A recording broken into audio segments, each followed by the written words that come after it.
Hello, I'm going to explain how to evaluate samples using the speech evaluation form. So on this web page, you have 6 samples. To listen to a sample, you press the play button on the recording, and then you will listen to the whole recording, and you will complete the speech evaluation form.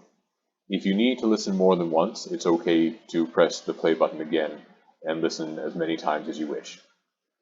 So on the speech evaluation form, the first thing you need to do is put in your participant code.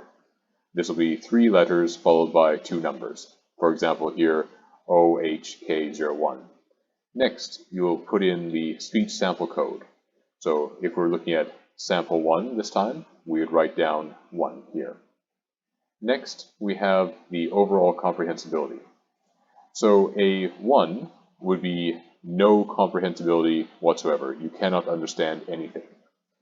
A 9 means you understood everything and it was easy to do so.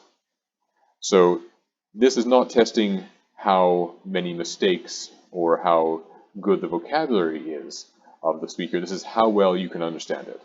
Somebody could have very simple English, but if it's clear and easy to understand, they can get a high score. They could have perfect grammar, but if they're speaking in such a way that you can't hear them properly, again, they would have a lower score. And if they're speaking using vocabulary that's too complicated for you to understand, again, that can decrease the overall comprehensibility. It requires a great effort to understand what they're saying.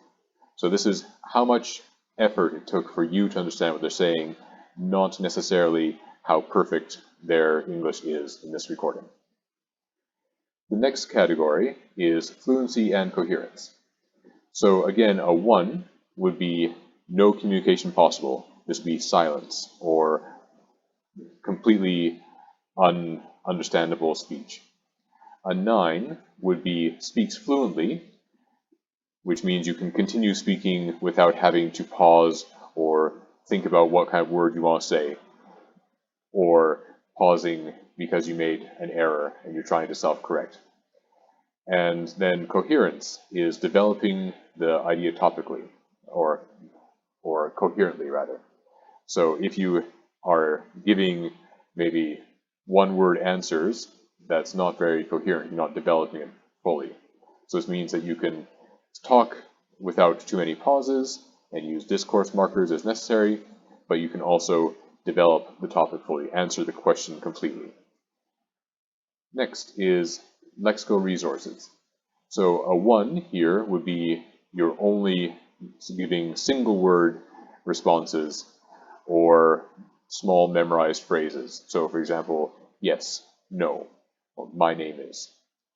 A 9 means that you have all the vocabulary you need to express what the person is saying.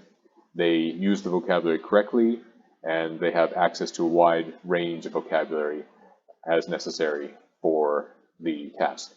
And also they can use idiomatic language or less common vocabulary as necessary. Next we have grammatical range and accuracy. So grammatical range means you can use both simple and complex grammar, and accuracy means you don't make any mistakes. So here a 1 would be you can't make basic sentence forms. This is, for example, me Tarzan, you Jane, or I like bananas, instead of, or me bananas like. That would be bad accuracy. Here a 9, you can use a wide variety of structures and you don't make any grammar mistakes except for maybe ones that native speakers naturally make. For example, saying I wanna instead of I want to. That would be okay.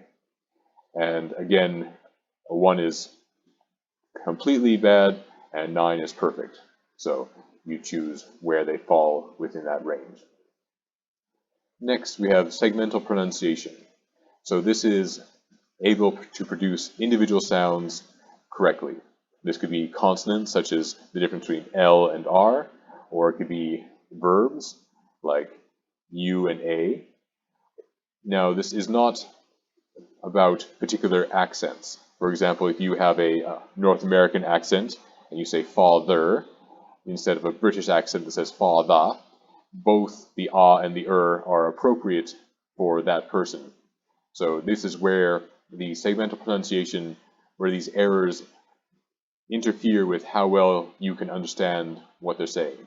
So if you're having trouble understanding because they make lots of errors, or if you can understand them perfectly even if they have an accent, that's fine. This is about errors that interfere with how well you can understand them. Next is rhythm. So this means pausing at the appropriate times. So when you have a sentence, you usually pause in certain chunks. So if I had a sentence, for example, age-appropriate systemic knowledge about pronunciation, so you pause after age-appropriate systemic knowledge about pronunciation. There's two pauses in there. If you have bad rhythm, that'd be age-appropriate systemic knowledge about pronunciation. That's pausing in the wrong spots. Or you could have no pauses, age-appropriate systemic knowledge and pronunciation. Or you could have too many pauses, age-appropriate systemic knowledge about pronunciation. So this is about pausing at the correct times. Not too many pauses, not too few pauses, not pauses in unnatural places. And then we have intonation. So this is using your voice to put emphasis to provide additional meaning. So for example, you say, Mary went to the store, you're showing that it was Mary, not somebody else. Mary went to the store, you're showing that the store is where Mary went to. So you're using your voice and emphasis to show the listener important information, whether that's your feelings or highlighting certain facts. So again, no intonation, all words having a very flat intonation, that would be bad. Having intonation in the wrong spots is bad, and having too much intonation is bad. So, for example, Hiroko is crazy about Tezuka Osamu's comic books for 3 reasons. That's very strange rhythm and very strange intonation. You can say, Hiroko is crazy about Osamu Tezuka's comic books for 3 reasons. That's more natural intonation. And so again, a 1 is very bad, very difficult to understand, and a 9 is very good. So this should be natural and giving the listener information about the feelings or the important information in their sentences. And then the final thing are what parts of the speech were most difficult for you to understand. So did you have trouble understanding somebody's pronunciation? Did you have trouble understanding them because they made lots of grammar errors? Did you have trouble understanding because their rhythm was very unusual? Did you have trouble understanding because they talked too fast or too slow? Could you not understand them properly because they didn't have enough vocabulary to express what they wanted to say? So here's where you can give your overall impression what was the biggest factor that would contribute to somebody not understanding this particular sample. When you have finished all that, then you click Submit. And when you've clicked Submit, you will see here your response has been recorded, and then you submit another response. And again, you put in your participant code, and then your speech sample code, in this case maybe 2, and you continue on. Once you have answered the form for all 6 samples, you can then proceed to the next page.